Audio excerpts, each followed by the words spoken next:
Welcome to the Fight Night Daily podcast. We are here at the Fillmore Art Deco Theatre once more in Miami. I'm Gareth Davies. Ak is back. Reyes is with me again. You met him yesterday.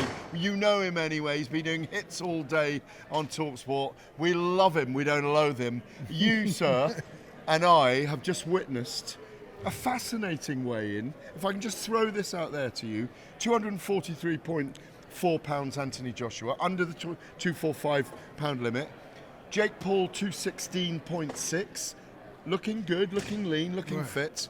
A little bit of antics up on stage. For me, I don't know about you, but Anthony Joshua, even though he said he'd him up, he didn't seem to have much adrenaline, even though he was being teased and pushed, and all the antics were coming from Jake Paul. AJ's not a guy that shows that much adrenaline to begin with normally, right? He's been a little more hype at times, but this is normal AJ. What I noticed and what stood out to me is when Jake put his fist too close to Anthony's face, he grabbed it, said don't touch. That's aggression for AJ, right? When he's not comfortable with your antics. So he kind of stopped him. That's the first time I saw this no-nonsense type of AJ. That vibe was that moment right there. Well, Lennox Lewis told me earlier on today, he's on the broadcast team, that Jake Paul isn't good for boxing. We went around the houses with a little bit. Have a little listen to this. Is Jake Paul good for boxing or not? Not. Please digress into that and explain why. Because he's boxing guys that are like, 30 pounds under him. So I don't think that's good. I think it's good for the shock value. A lot of the kids like to see the excitement and hear the excitement. So he's good that way. So, Lennox, he's got strong views.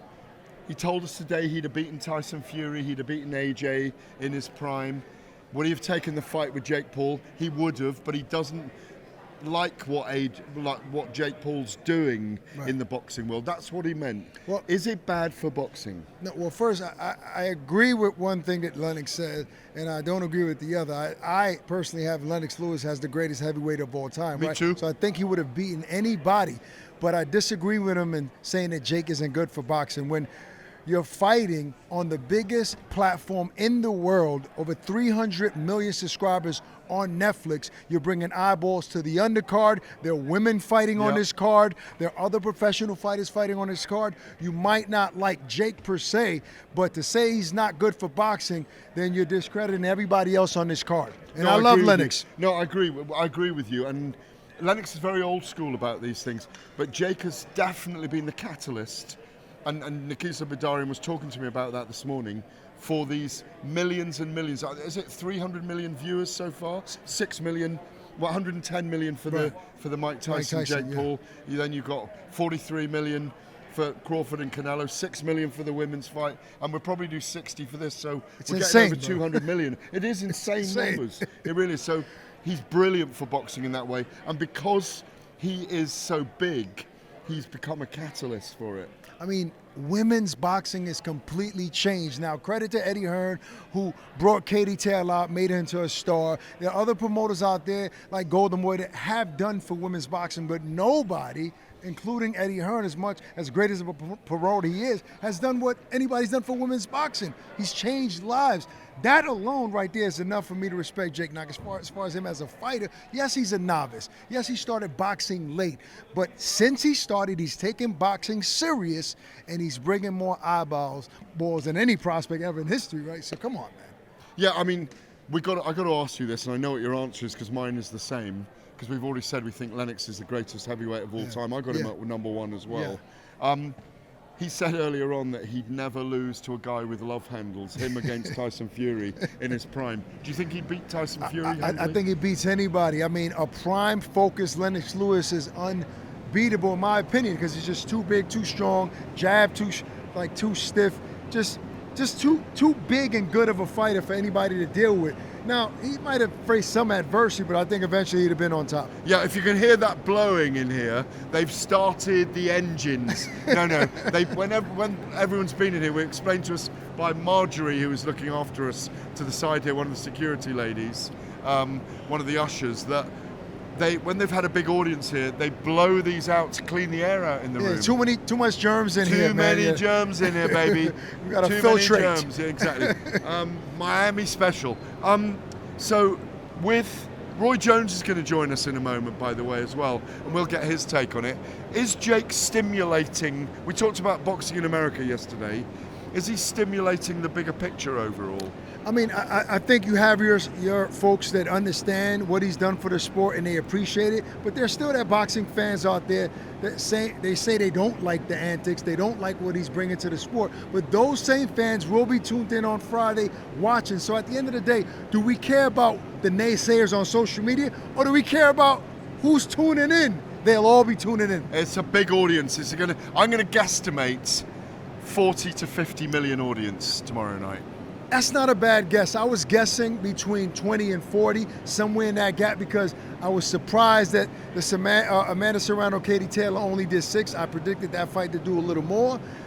But I think that this one does over 20 for sure. You just said only did 6 million. I know that's crazy, right? I know, but that's kind of crazy. That's how ambitious we are yes. now for it. We're so just never happy fight fans. Never. No, I don't know if you've had it out with Nikisa Bidar, and he's had it out with me a couple of times. I No, love the guy. no, we I get love along the guy. very well. No, I do as well. Okay. But what I like about Nikisa is he doesn't hold back. He's a very erudite, articulate man with very strong views, who's been in the fight game a long time and gets it. He had a go at the UFC earlier on today, and TKO and Dana White, and what they were going to do in boxing. He said they're saying one thing, he believes they'll do another. Then he got onto his favourite subject, because I said to him, would we ever see you in the ring with Eddie Hearn? And he took his glasses off and he started slagging off Eddie Hearn. We also asked Nikisa, who's done more for boxing in the last 5 years, Jake or Anthony Joshua? He said, clearly it's Jake. Right. But the thing is about it, he also said there's 2 people that have done a lot for boxing, Jake, and the only other person that should take credit for it, and again, he was a dig at Eddie Hearn, who's now been with DAZN for 8 years. It's been a long journey, but they've done great things. They've shifted the paradigm. Turki Al-Sheikh. Could we see him working with Most Valuable Promotions as well? We can. I mean, I remember at one point, seems like they weren't getting along. They were throwing shots at each other, and this is His Excellency and Jake back and forth. But there was a picture, an infamous picture, all of a sudden. So I think that Turki's a smart man, His Excellency, and he understands the value in what Jake Paul brings to the table. Now, as far as Jake doing more than Anthony Joshua, look, that's that's subjective right now, because when I think about what AJ has done for heavyweight boxing in London and the Klitschko fight, I think about all the mega fights at Wembley. I don't know. I think Jake, is safe to say, he's done more for women's boxing. Oh, no, right? no question. No question. More than anyone's ever done. Anyone. You know? But in boxing, I don't know. Jake has done a lot. I wouldn't jump out the window and say that. But I just want to give credit to Eddie Hearn. Look, he plays the background. He played the background for this whole promotion. But we can't take away what, even though His Excellency has brought a lot of money to the table and created a lot of fights, which we love and appreciate and we need in the sport. But let's not just whitewash what Eddie has done, bringing DAZN to America. He's changed boxing in America with DAZN, so I want to give him credit. Yeah, no, I agree with you, but they're 2 very different things. Of course. What Turkey's done is accelerate it very quickly, make the heavyweight put division... the nitro in the gas tank. In the heavyweight division. As we say, when heavyweight boxing's strong, boxing's strong. Because then you've got boxing and heavyweight boxing. Because it's the big numbers, it's the giants, it's the big money, and he did stimulate that. What we've also seen this week, Ak, is the classiness, the procured way that they want to show things. This is an amazing theatre. I say Art Deco, the Fillmore, very, very famous, beautiful building. We've seen lots of innovations this week. We're in a nightclub on Tuesday night. We were here yesterday for the press conference. Here on stage again today, the things they don't describe what we saw when they weighed in earlier, for example. It's just epic. It's showmanship, right, at its finest. And I give a lot of credit to Netflix as well, who also has a hand in this. Look, Netflix production-wise, when you think about Crawford Canelo, I was there front center, all across the board, top shelf production, and Netflix is a big part of why we're seeing what we're seeing. I mean, guys being elevated to the ceiling, lights. Look, all of this is part of the Fight Week extravaganza that maybe we don't get at all fights, and you have to value that.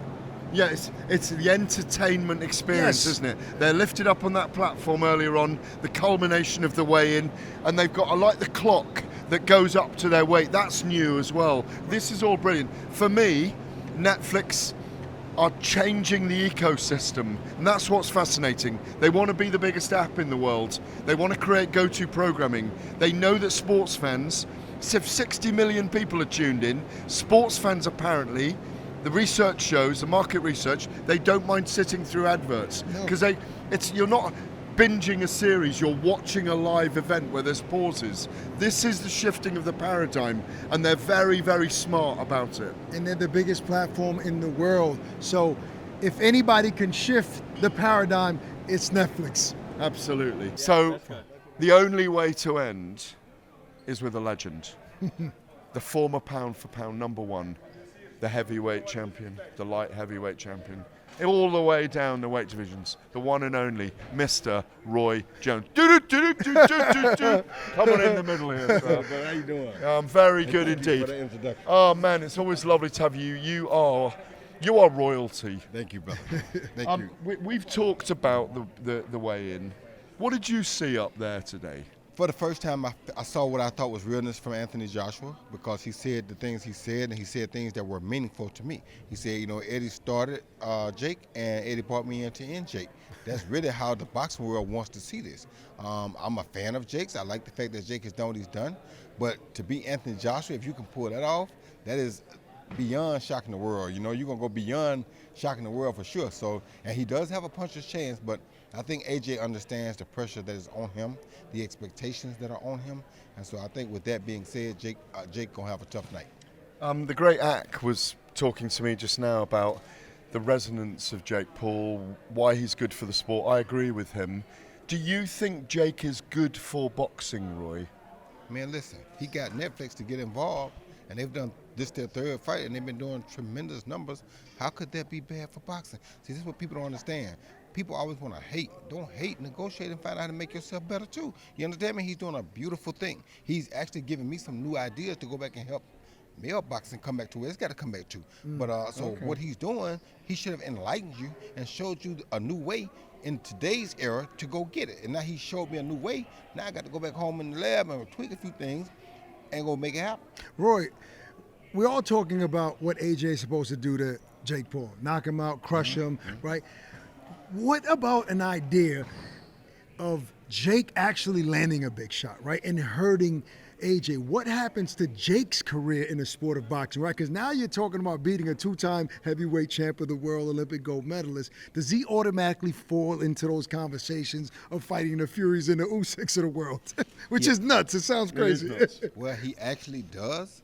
And he does fall in that. If he hurts Joshua, yes, he falls in that opportunity weight class or opportunistic place to fight for a world cruiserweight title. And I think it'll be a beautiful thing for him if he can hurt Joshua at all, because he should not lay a glove on Joshua with the experience that Joshua has. If he can hit Joshua and hurt him, he deserves a shot. Well, that's the perfect segue for us to do our final predictions for tomorrow night.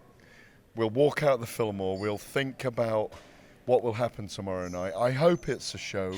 Ak, what are you seeing tomorrow night? Bell rings. Talk us through the fight. I'll be really real with you. Once Jake feels the presence of AJ, the power with a jab or any punch that lands, I think he'll be moving a lot, clinching a lot, and it'll take Anthony Joshua moments to be able to get a shot through, and he'll hurt Jake in that fight. It won't end at the last bell.